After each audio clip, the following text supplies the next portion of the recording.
इस आदमी की बड़ी विशेषताएं हैं। इस उम्र में अगर आदमी को यह समझ में आता है कि मुझे क्या करना है, आप इस आदमी के सोच देखिए, सोच। मेंस के समय इस आदमी का पैर टूट गया। जज्बा देखो यार, इस आदमी ने बहुत लोगों को आशा दी, आशा कि भैया हम भी कर सकते हैं।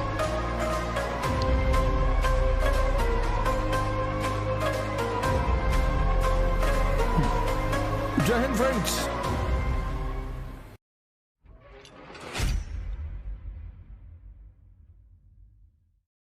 एक और बात बताना चाहता हूं। मैं आज जब कल पूना पहुंचा तो मेरे दो स्टूडेंट हैं महाराष्ट्र कैडर में। एक वरुण, उसका भी इन्हीं के बैच में सिलेक्शन हुआ। तो उसने मुझसे कहा सर आपने मुझे नहीं बुलाया। एक आईएएस है, उन्होंने कहा कि सर ये तो बेईमानी है सर। और दोनों लोग आए हैं पर यहाँ नहीं आए, भाई ऑफिसर हैं तो प्रोटोकॉल नहीं आ सकते। तो बोले आपने सैफिन को ही क्यों बुलाया? बुलाने के लिए तो खैर पूरी दुनिया पड़ी होती है, लेकिन इस आदमी की बड़ी विशेषताएं हैं। पहली, 22 साल। इस उम्र में अगर ये आदमी को यह समझ में आता है कि मुझे क्या करना है, ब्लेसिंग। दूसरी विशेषता, अकबर है ये। अभी मैंने बाहर नेपोलियन कह दिया था, फिर मैंने अमेंड किया अपने आप को कि नहीं नहीं अकबर है। हमेशा जीता। नेपोलियन तो बाद में हारा, नाम उसने भी बहुत कमाया। तो मैंने इनको अभी सुबह कहा कि तुम नेपोलियन हो, फिर मैंने कहा नहीं नहीं अकबर। आप इस आदमी के सोच देखिए, सोच। मैं तो इतना भी नहीं बोलना चाहता था, मैं चाहता था यही आपसे बोले। दूसरी बात, मेंस के समय इस आदमी का पैर टूट गया। जज्बा देखो यार। मेरा ऐसा नहीं कि मैं कोई आईएएस बन गया तो मैं उसका ना जाओ, पर इस आदमी से मेरा एक विशेष कुछ है। लोग ऐसा नहीं, सिर्फ इन्हीं से, ऐसे मेरे कुछ स्टूडेंट हैं जिनसे मेरा एक बड़ा विशेष लगाव है।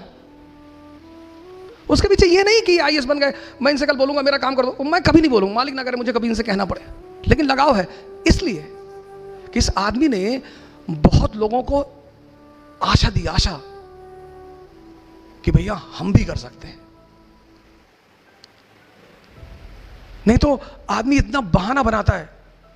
मेरे दोस्त हैं, उनके भाई हैं, चपरासी हैं बैंक में। उन्होंने पढ़ाई छोड़ दी थी 10th के बाद। मैंने कहा चाचा पढ़ाई क्यों छोड़ दी? बोले हमारे पापा ने हमको साइकिल खरीद के नहीं दी। इंसान की सबसे बड़ी कमजोरी बहाने बनाना।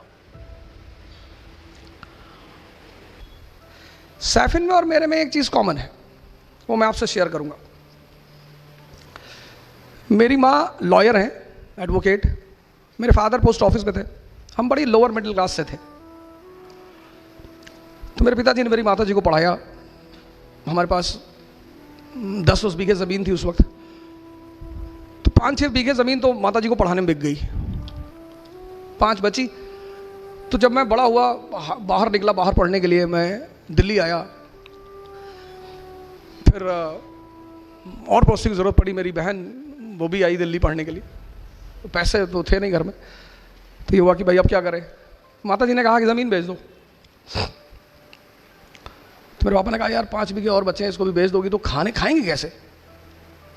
अबे उन्होंने कहा बेच दो यार लड़का हमारा अरबों डॉलर का, बेच दो। तो कुछ भगवान की वो थी कि मैं सुन रहा था उन दोनों आदमी की बात है। बेच दिया साहब ज़मीन। हम तो चले आए, पढ़ते रहे।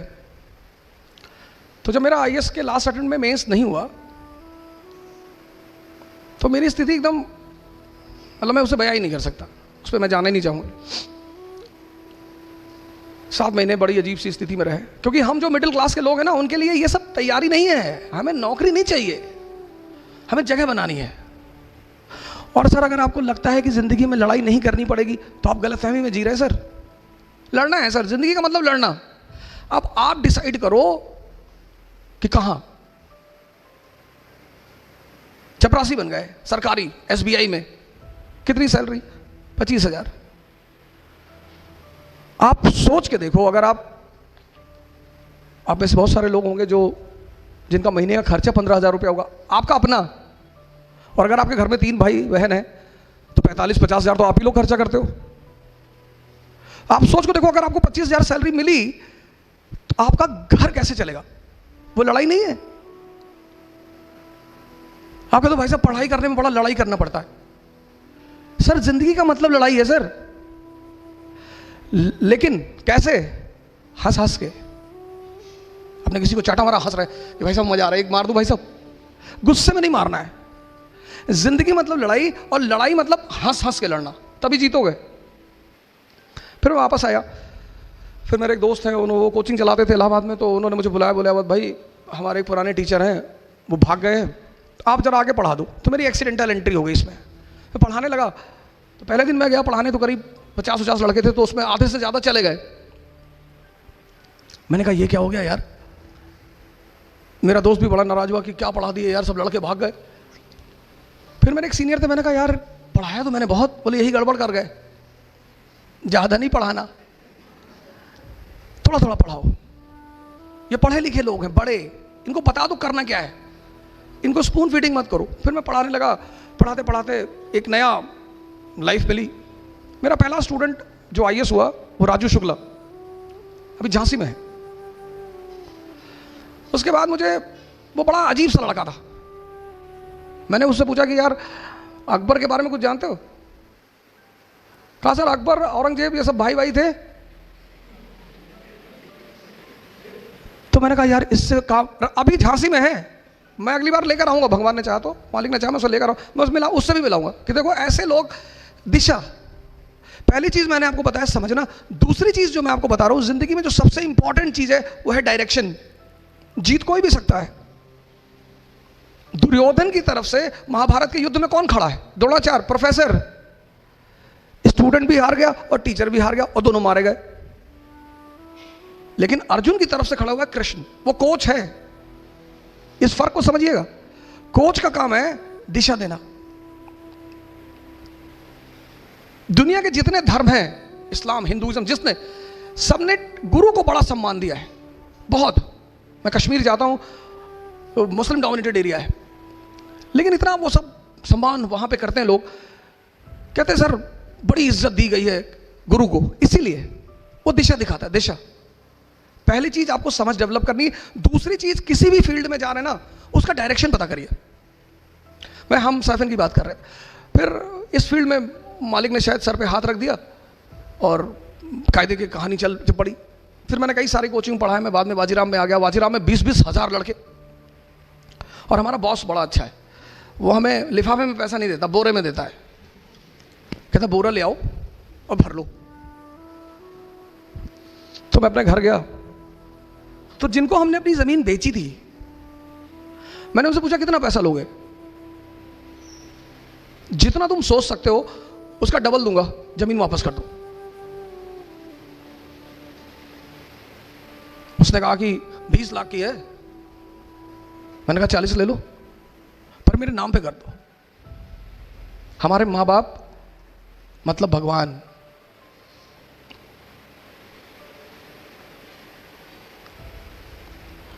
भगवान।